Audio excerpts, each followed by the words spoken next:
Bonjour, je suis ravie de vous retrouver dans ce nouveau numéro des mots et débats.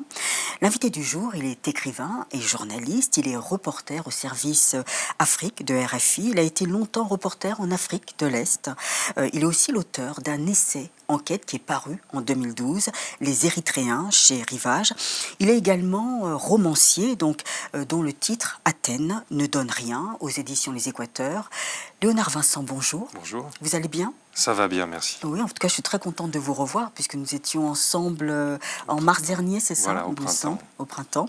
Eh bien, c'est très sympa de revenir. Merci. Alors, vous êtes aussi l'auteur de Shiftas, qui est paru en mars 2019. Et puis là, ce nouveau roman, Les hommes du ministère, chez Anamosa.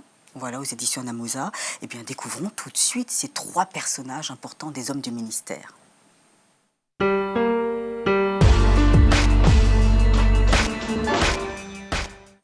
Léonard Vincent, tout d'abord, donc comme je disais au début de l'émission, il y a 3 portraits, 3 personnages qui sèment la terreur, mais aussi qui la subissent, enfin, dont l'un, je veux dire, il sème vraiment la terreur. C'est en 3 chapitres distincts.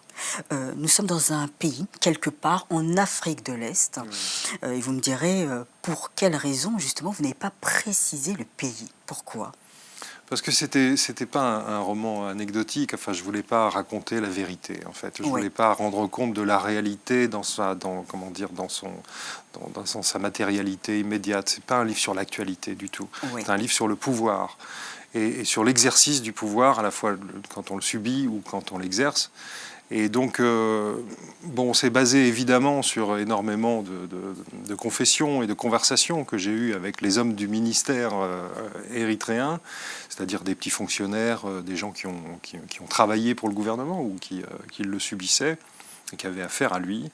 Mais c'est plus largement un livre sur le monde d'aujourd'hui et comment on subit et on exerce le pouvoir, comment on subit et on exerce la terreur aussi. Oui. Le premier personnage que nous rencontrons, c'est Omer Hassan. Alors, Hassan, déjà, c'était un militant, un rebelle. Et donc, Hassan a eu un fils avec Khadija qui s'appelle Omer. Et donc, Omer est devenu ministre de l'information. Mais avant cela, on découvre que Omer aussi a rencontré ce chef, c'est-à-dire qu'il a été enrôlé très tôt, à 14 ans, dans l'armée de libération. J'avais l'impression que, en dehors de décrire justement cet univers de dictature, mais oui, il y avait une dénonciation de votre part, l'enrôlement des enfants soldats. Une dénonciation, ou en tout cas, il ne faut pas être hypocrite avec ça. Et puis il n'y a pas qu'en Afrique, c'est dans le monde entier. Les enfants sont embarqués dans l'histoire par les adultes. Il se trouve que parfois c'est les armes à la main, voilà. Mais c'est quand même de l'histoire. Et il y a cette espèce de pouvoir magnétique des pères, surtout les hommes, qui embarquent les enfants dans leurs propres aventures. Alors c'était pas une dénonciation, c'était pour dire que c'est comme ça que ça se passe en fait, et que c'est assez fréquent. Je suis allé au Tchad ou ailleurs, on voit bien des gamins avec des casques sur la tête. Moi je suis français, donc ça m'étonne. Je me rappelle aussi de quand j'avais 14 ans, et qu'évidemment être un soldat, ça fait partie des trucs, on va être pompier, ça fait partie des trucs qui font rêver les enfants. Donc c'est un peu facile ça. Voilà. Donc c'est pas tellement une dénonciation, mais tout le monde le sait en fait. Et c'était une façon de dire que c'était pas la peine de gloser éternellement dessus. Il suffit de mettre en scène des enfants avec des armes à la main pour parler de la réalité.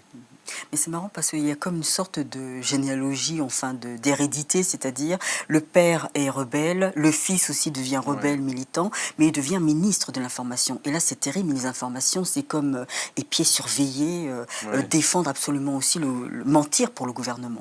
Oui, parce que la télévision, la radio, la propagande jouent un rôle considérable dans la politique moderne. Alors que ce soit dans des situations de guerre ou que ce soit dans des situations après la paix, de construction des États, ou que ce soit dans des situations comme en Occident aujourd'hui, de paix relative.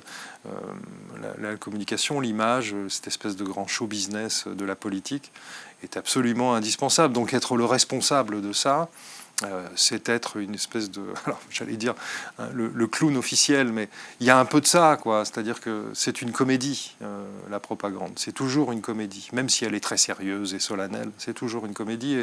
Et Omer Hassan, ce petit gamin qui n'est pas à la hauteur de l'héroïsme de son père, Oui. qui est brimé, qui est humilié régulièrement par son chef, qui va devenir le président, et ben voilà, c'est sa place, c'est celui à qui on demande de monter sur la table et de faire un numéro pour faire rire tout le monde. Et finalement, à la fin, il est en charge du journal télévisé. C'est un peu cohérent, quoi. Oui. Alors, c'est marrant parce que pourtant, il a subi cette pression de la part du chef, qui lui donnait des coups de gifle, enfin des gifles, pardon, ou des coups de poing pour le dompter, le dresser.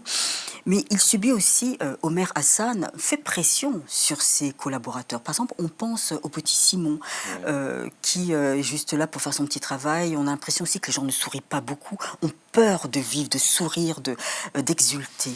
Oui, c'est vrai, mais alors ça s'impose par autre chose que la peur ou l'exercice de la violence ou souterrain. C'est-à-dire que Omer Hassan est méprisé par ses collaborateurs Oui. parce qu'il est un peu ridicule, il est infatué, plein de lui-même.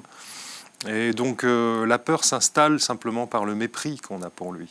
Parce qu'on ne peut pas l'exprimer, ce mépris. C'est le chef. Et en plus, il est lui-même très proche du grand chef. Oui.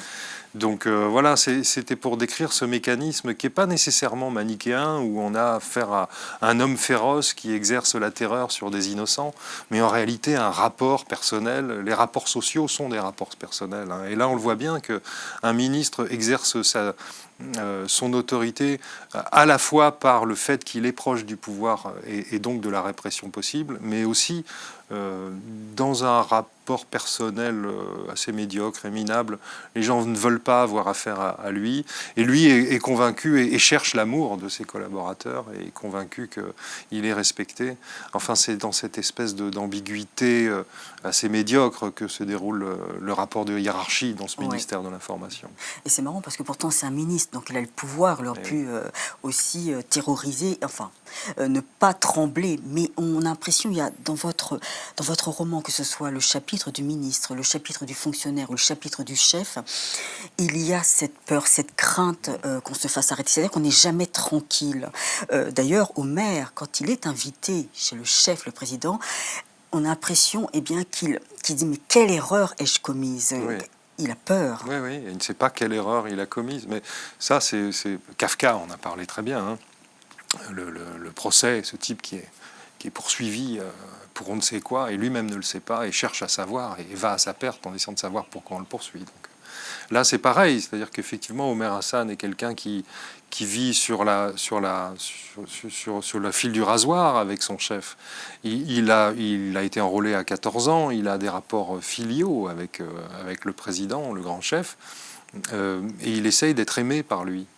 Et donc, voilà, de la même manière que ses rapports avec ses collaborateurs sont basés sur l'affection ou le manque d'affection des uns et des autres, ou le besoin d'amour, et ben, de la même manière, lui cherche l'affection et l'amour du grand chef, et qu'en réalité, voilà, encore une fois, les rapports hiérarchiques sont faussés par une vie intérieure extrêmement tourmentée, et que là-dedans, la peur est un élément, enfin, je veux dire, c'est de la dynamite, c'est explosif. Ouais. On instille la peur dans un rapport ambigu et affectif, et un rapport de pouvoir, c'est-à-dire politique. Alors là, c'est absolument dévastateur, et il lui suffit pour la première fois d'avoir vraiment peur de celui qui est supposé le protéger pour que la rupture se fasse et que tout s'effondre. C'est dire à quel point le pouvoir absolu, tout absolu qu'il soit, tient par pas grand-chose en fait. Vous parlez aussi beaucoup de défection, de ces personnes lorsqu'ils sont, je sais pas, ces sportifs, lorsqu'ils sont en déplacement dans un pays étranger, en Europe ou ailleurs, ou que ce soit aussi des ministres, des collaborateurs qui font partie d'un ministère et qu'ils vont dans des visites officielles, voilà, prennent la poudre d'escampette, foutent le camp. Et voilà. Oui. C'est ça, c'est la révolution. C'est la seule révolution qu'on est capable d'accomplir, c'est-à-dire fuir. Mais c'est un acte héroïque absolument génial. Alors, n'est-ce pas là, justement, j'ai demandé pour vous, c'est du courage ou de la lâcheté? Parce que la famille qui reste, c'est elle qui va subir. Oui, oui. C'est de l'héroïsme.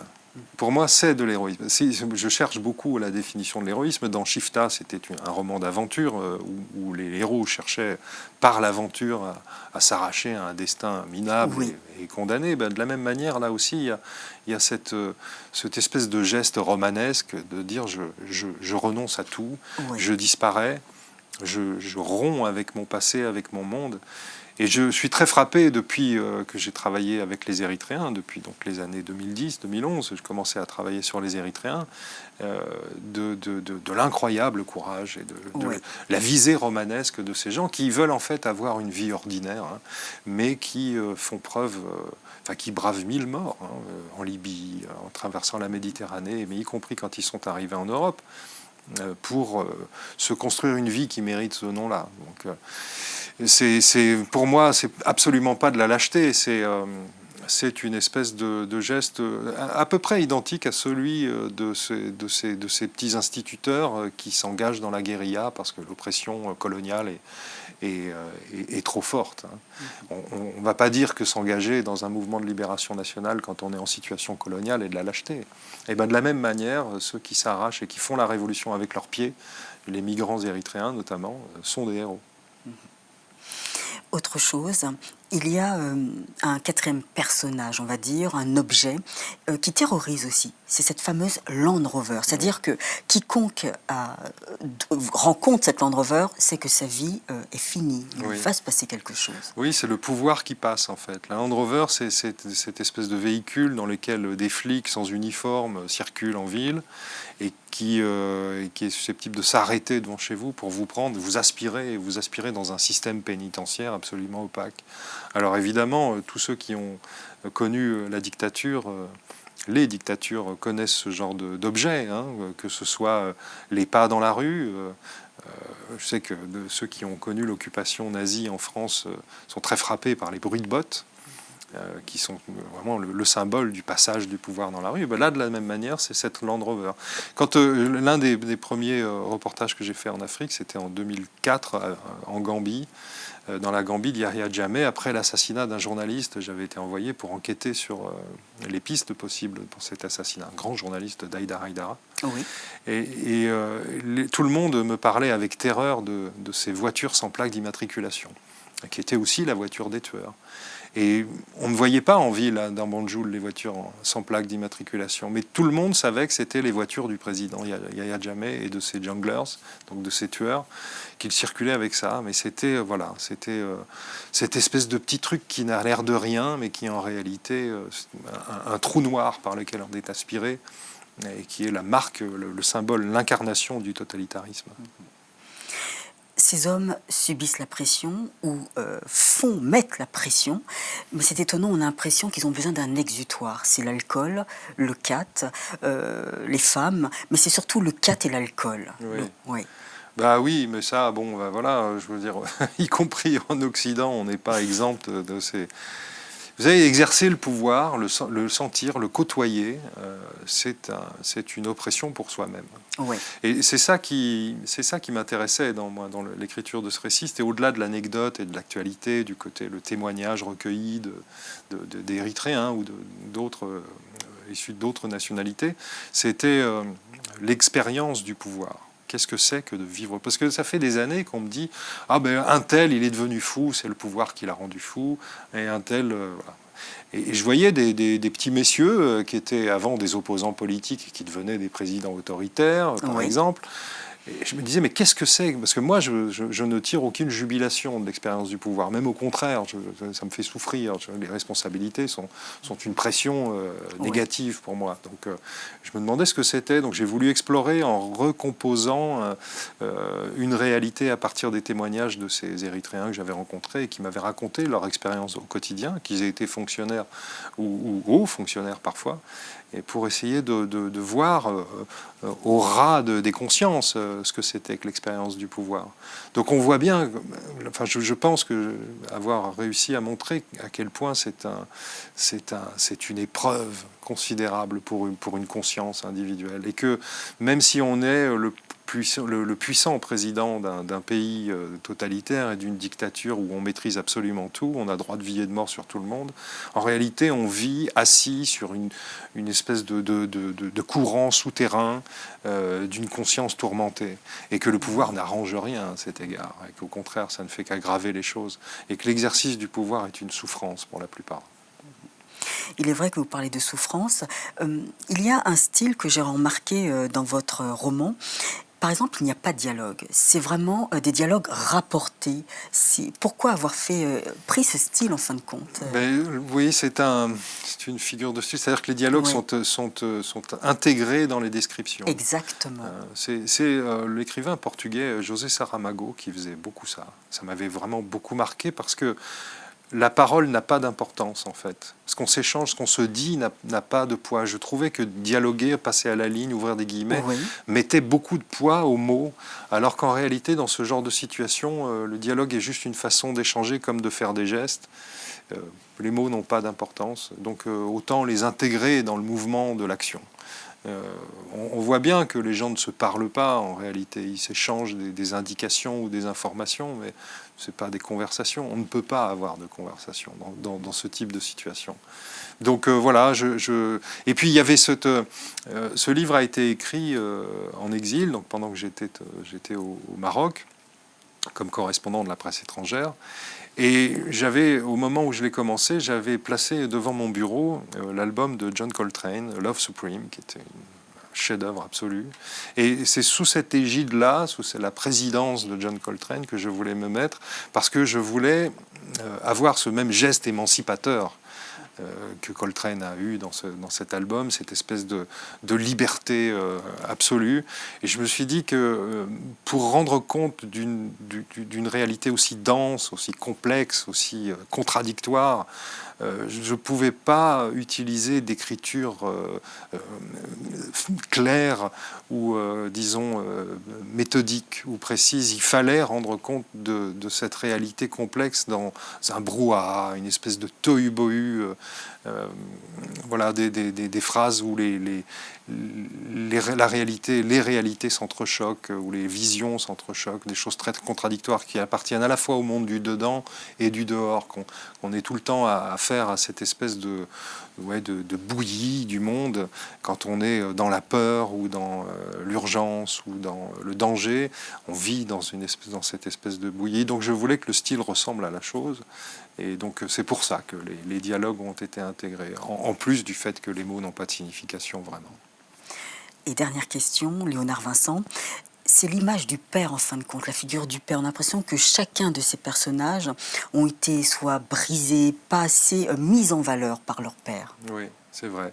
C'est vrai, le rapport au père, c'est le rapport à l'autorité. Il y a certaines civilisations où c'est la mère qui détient l'autorité. Oui. Mais là, en l'occurrence, nous, on est écrasés par le patriarcat, donc c'est les hommes qui tiennent ce rôle-là. Mais effectivement, en fait, après avoir traversé cette expérience du pouvoir, je me suis rendu compte qu'ils avaient tous effectivement un rapport au père complexe et ambigu, mais qu'en réalité, c'était que là-dessus que tenait le pouvoir. Et que, comme l'ont dit très bien les philosophes des Lumières, Condorcet ou Sieyès, ou même la Boétie ou Montaigne avant eux, le consentement est la seule base du pouvoir. C'est parce que les gens acceptent d'être commandés qu'il y a des commandants. Et puis c'est tout. Et qu'en réalité, cette acceptation de l'autorité, elle appartient au monde intérieur, à l'intimité. Et que quand cette intimité est perturbée, quand le lien avec l'autorité, le lien affectif avec l'autorité est brisé, alors c'est la révolution. On l'a vu au Soudan, on l'a vu en Algérie, on le voit en Équateur. Les révolutions tiennent à rien, tiennent surtout à des mouvements intérieurs de beaucoup de monde en même temps. Beaucoup de monde en même temps voit la figure du père s'effondrer, quitte ce respect ou cette crainte, ça dépend, on peut avoir aussi de l'amour pour son père. Mais en tout cas, quand ce pilier intime de ce sentiment s'est érodé, alors le pouvoir ne tient plus sur rien. Merci beaucoup Léonard Vincent. Je vous propose de continuer, de passer à la deuxième partie de l'émission, Carte sur table.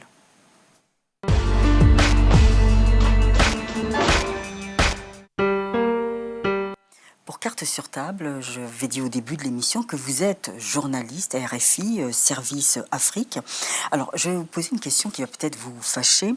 Beaucoup de journalistes du continent africain, africain, regrettent qu'à RFI, il n'y ait en fin de compte que des Français européens. Pourquoi pas des journalistes africains?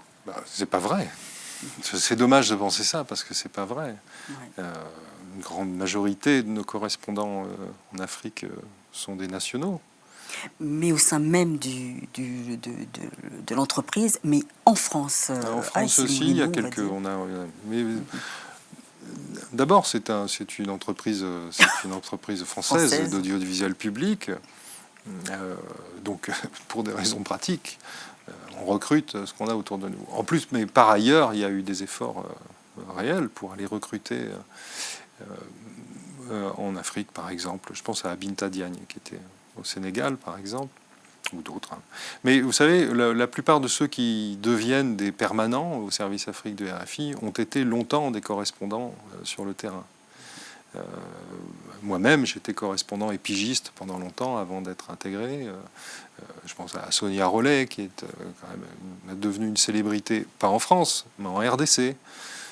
Donc voilà, ce sont des gens qui connaissent bien le terrain. Bon, après, évidemment, on peut toujours faire...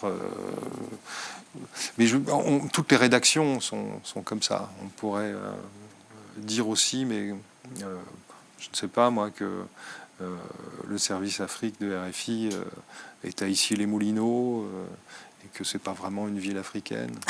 C'est vrai. Il faut être pragmatique. Hein. En l'occurrence, on fait comme on peut avec ce qu'on a. On peut sans doute faire mieux.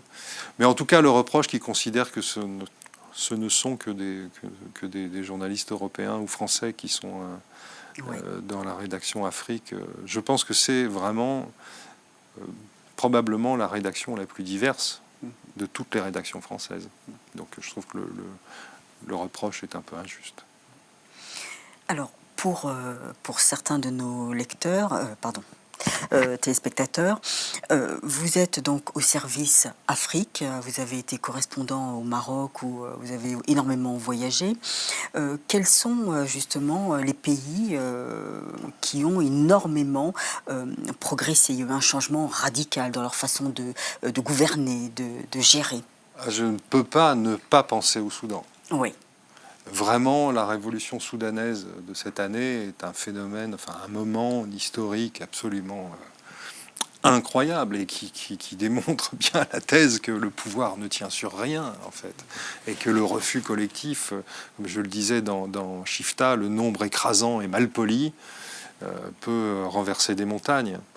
J'étais allé au Soudan en 2007, après les pics de violence dans le Darfour. J'étais allé au Darfour et j'ai découvert Khartoum, qui est une très belle ville d'abord. C'est un immense peuple, hein, le Soudan. C'est une très longue histoire. Et dans cette histoire, il y a deux révolutions. Il y avait deux révolutions, 1964, 1985, et maintenant il y a 2019. C'est un peuple très actif politiquement et qui pendant très longtemps s'est retrouvé englué dans un compromis obscur entre les islamistes et l'armée, avec au milieu d'un immense pays ancré dans une histoire millénaire. Donc c'était compliqué de faire bouger tout ça. Et pourtant, vous avez vu ce qui s'est passé, le courage et la mobilisation des images du passé, c'est-à-dire en réalité la nostalgie, a réussi à faire tomber Omar al-Béchir et pas son régime, parce qu'une partie est encore là, mais enfin en tout cas a vraiment changé la donne dans le pays. Je parle des images du passé et de la nostalgie parce que j'étais très frappé de voir que les images de la révolution de 64 ou de 85 revenaient au moment de la révolution de 2019. C'est-à-dire que cette femme debout en train de chanter à la foule, Oui. le train des ouvriers qui amène des renforts à Khartoum depuis Atbara, ça c'était... Vous regardez les archives et vous verrez les mêmes images en 85 et en 64. Le rôle des femmes aussi a été très important, comme il l'a été en 64 et en 85. Enfin voilà, il y a une espèce de... C'est vraiment la révolution dans ce qu'elle a de plus pur, c'est-à-dire dans sa définition presque classique, académique. Vous savez, c'est Régis Debray qui raconte que les révolutionnaires de 1848 voulaient refaire 1793, que ceux de 71 de la Commune de Paris voulaient refaire 48, et que Lénine danse au 100e jour de la prise du pouvoir par les communistes en Russie, danse dans la cour du Kremlin parce qu'il a tenu un jour de plus que la Commune de Paris. Donc il y a toujours ce rapport à l'histoire qui est comme ça, qui est une dynamique, et que, comme Walter Benjamin le dit, on avance dans l'histoire à reculons. En regardant le passé, les Soudanais ont fait une démonstration politique absolument formidable. Donc ça, pour moi, c'est vraiment la grande dominante de l'année dernière. Après, il y a plein d'autres choses. En Algérie, on a vu aussi comment des dynamiques de révolution citoyenne se mettent en route. D'un coup, la société s'organise et a une puissance considérable. Eux, ils réussissent, d'autres peuples essayent, Hong Kong, et même d'une certaine manière, en France, il y a eu une situation semi-insurrectionnelle où des gens essayaient de s'organiser. Oui. Et donc, voilà, je crois que la révolution citoyenne est un marqueur de la modernité. On le voit bien en Équateur aujourd'hui. En 3 jours, le président Lénine Moreno est contraint de déménager son gouvernement sur la côte, et le pays est en situation insurrectionnelle en 3 jours. Alors que c'était un pays plutôt relativement calme depuis la prise de pouvoir de Rafael Correa, qui est le seul président à avoir réussi à terminer son mandat. Donc voilà, mais pour en revenir à l'Afrique, les choses sont très très difficiles, très compliquées. J'étais à New York à l'Assemblée générale des Nations Unies début septembre, et j'ai écouté les plaidoyers sincères des chefs d'État du G5 et de la CEDEAO pour à la fois de l'assistance pour faire face au djihadisme dans le Sahel, qui est une espèce de problème inextricable. On arrive vraiment, c'est humiliation sur humiliation. C'est terrible pour les pays. Je pense au Burkina Faso, qui était exemple de tout ça. Et puis leur rappel que la situation en Libye est l'une des sources importantes. Donc leur volonté de reprendre le leadership sur ce sujet-là, ça c'était très intéressant. Donc moi je suis pas un acteur engagé dans les luttes politiques africaines. Je suis un acteur dégagé, comme disait Pierre Desproges. Et je regarde ça avec le cœur qui saigne quand même, parce que les défis et les équations que doivent résoudre les pays africains à l'époque du changement climatique, dans le bouillonnement djihadiste du Sahara, avec cette croissance démographique qui est un vrai défi pour le continent, les questions d'énergie, les questions de pollution, les rapports complexes avec les nouvelles puissances, que soit l'Union européenne, la Chine, les États-Unis qui sont en pleine mutation aussi, tout ça, ce sont des équations extrêmement difficiles à résoudre. Et les pays souffrent et les peuples ne bougent pas. Voilà, ça ne bouge pas pour les peuples. Ça, c'est assez terrible. On voit qu'il y a encore des morts dans les inondations à Kinshasa. On voit que la pauvreté, la faim, la maladie règnent dans beaucoup de périphéries, dans la plupart des capitales africaines. Mais parce que les équations sont terriblement compliquées. Et puis, il y a cette espèce d'immobilisme politique, j'allais dire, où les alternances n'en sont pas vraiment. C'est-à-dire qu'en réalité, les leviers du pouvoir pour les chefs d'État sont minces.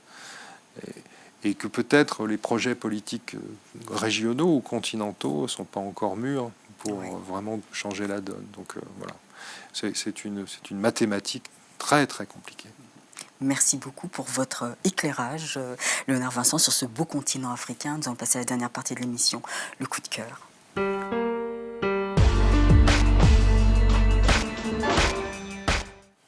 Pour sur votre coup de cœur, vous allez parler en fin de compte du journalisme, mais sous forme d'éthique. Voilà, j'ai choisi l'éthique de Spinoza. Oui. J'avais même précisé, traduit et introduit par mon vieux professeur de la Sorbonne, Robert Misrahi. Oui. Et c'est lui qui m'a fait découvrir ce livre, qui est un livre absolument remarquable à tous égards. Alors pourquoi l'éthique de Spinoza? J'aurais pu choisir les grands romans de Victor Hugo, ou Stendhal, ou Jean Giono, que j'aime beaucoup, ou Julien Gracq. Mais l'éthique de Spinoza, pour moi, est l'exemple type du livre total. C'est-à-dire que c'est une entreprise absolument folle. Il est remarquable par plusieurs aspects. D'abord, sa forme.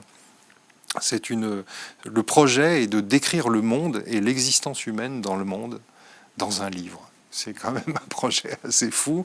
Et d'en dire, pas sa totalité, mais en tout cas de faire un geste qui permet d'embrasser ce que Spinoza appelle la face totale de l'univers, facies toti universae, parce que c'est écrit en latin. C'est déjà, bon, ben voilà, c'est un projet fou qui est à peu près équivalent à celui de la Divine Comédie de Dante ou de ces grands livres, La Guerre épée de Tolstoï. Donc pour moi, c'est un livre qui a cette valeur-là, qui ressemble à ça. Après, il y a le personnage, hein, ce petit juif portugais émigré dans l'Amsterdam du siècle d'or, contemporain de Rembrandt, qui vient juste après Descartes, qui est le chevalier français qui vit à Amsterdam, dans le quartier des Bouchers.